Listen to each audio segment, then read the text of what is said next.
Welcome back, everybody. I'm the Manic Merk, and today I just wanted to remind you that playing games isn't always all about winning. Yes, it is. No, they're not. Yes, it is.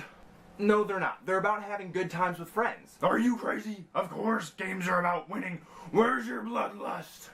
Well, yes, winning is nice, but since you can't win all the time, isn't it really about playing your best and having fun? No. Yes. No. Yes. No. Yes. You know what? I'm done arguing with you. You're out of here. You're banished to the basement. But, we don't have a basement. They don't know that. Now get out of here. Sorry about that, gang. That's my competitive side. And while I'm really grateful to have him around, when he's in charge, things tend to get a little bit out of control. Today on Tips, Tricks, and Tactics, we're going to be talking about King of Tokyo. Now, if you haven't already seen the tutorial, you can click the link right here to go back and learn the rules. Because before you play a game, you need to know the rules.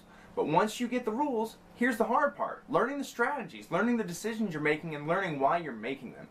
Here on 3T, I want to help bridge the gap between beginner and contender, so that way I can get you competitive faster.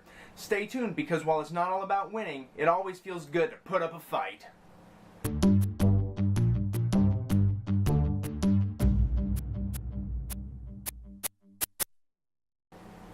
First, taking and keeping Tokyo. You always need to be aware of just how much health you have and what it would exactly take to knock you out of the game when you're making a decision about staying or leaving Tokyo. Those 2 extra victory points for staying in Tokyo can really be tempting, but they could spell doom. If you're dead, you cannot win. 7 health and above is the only really semi-safe place to be in this game. Any lower than that, and it's a gamble. 5 to 6 health is a fairly safe bet that you'll be able to get out of Tokyo and heal up to stay in the fight. But remember to think about who might be able to deal you damage next. In a 5 to 6 player game, you need to think about, if you leave, will the player in Tokyo be able to deal you damage before your next turn to roll some health? 3 to 4 health is a really risky place to be. Even if your turn is next, and the victory points are right there waiting for you, you still are going to have to take more damage before you are eligible to leave Tokyo, leaving you at a really low life total. Be mindful of how the players around you are playing. Are they aggressively trying to roll for damage, or are they kind of passively sitting back collecting victory points and staying out of the battle? Their strategy should help you make your decisions about when to take Tokyo and when to stay out of the fray. If the player after you has been rolling heavy damage all game long, you may not want to take Tokyo unless you have to. If they've been re-rolling their damage dice trying to get victory points or energy, then it's probably a good time to take Tokyo. The reason for that is because it's better to take 1 to 2 incidental damage than knowing that you're going to be having someone trying to roll 4 to 6 intentional damage. Be forewarned that even a docile player can quickly turn hostile just depending on how much attack power they roll on their first roll. If you find yourself in Tokyo with 1 to 2 life, that means that something has gone horribly wrong. And even if your turn's next for 2 victory points, you need to get out of there. The only exception to this rule is in the event that 2 more victory points will win you the game. 2. Energy matters. It may not be your primary focus in the game, but if you have a little surplus, it's going to allow you a whole lot of influence on the board. If you're holding on to energy, other players are going to have to think twice before they wipe out those cards for the 2 energy cost, because it might give you better options.